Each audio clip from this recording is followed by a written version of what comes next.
கடந்த காலம், நிகழ்காலம், எதிர்காலம். இந்த வெஸ்டர்ன் சிவிலைசேஷன் என்னென்னலாம் கற்றுக் கொடுத்துச்சோ ஆத்தானாயும் அரைகுறையான மூடத்தனமான கருத்துக்கள் மட்டுமல்லாது அதை அடிப்படையா வச்சு நீங்க திங்க் பண்ணீங்கன்னா எக்காலத்தும் டிப்ரெஷன்லயும் லைஃப்லெஸ்ஸா இகம் நரகமாக வாழ்ந்து முடிவீர்கள். அதாவது அகம் சரியான தெளிவில்லாத மயக்கத்தில் வாழ்ந்தால் வாழ்க்கை நரகம். தெளிந்த புரிதலோடு ஞானத்தோடு அகம் இருக்குமானால் வாழ்க்கை சொர்க்கம் ஆயிடும்.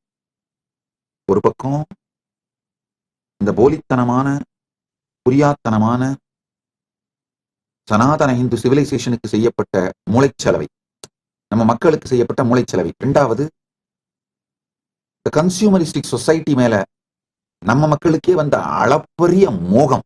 இதனால நம்முடைய மிகப்பெரிய ஞானம் வாழ்க்கை முறையாக இல்லாமல் போனது. நல்லா புரிஞ்சுங்க. ஒரு 200 வருஷத்துக்கு முன்னாடிங்க வரைக்கும் உலகத்துல பெஸ்ட் விஷயங்கள் அத்தனை லிஸ்ட் எடுங்க. Best cloth, best jewellery, tallest building, largest poetry, largest quantity of இந்த ரேர் மினரல்ஸை எடுத்து ப்ராசஸ் பண்ணி எக்ஸ்போர்ட் பண்றது,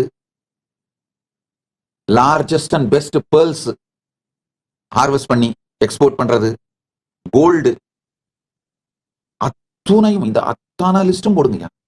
மொத்த வேர்ல்டோட ஜிடிபியில 40% சனாதன இந்து தர்மத்தோட ஜிடிபி.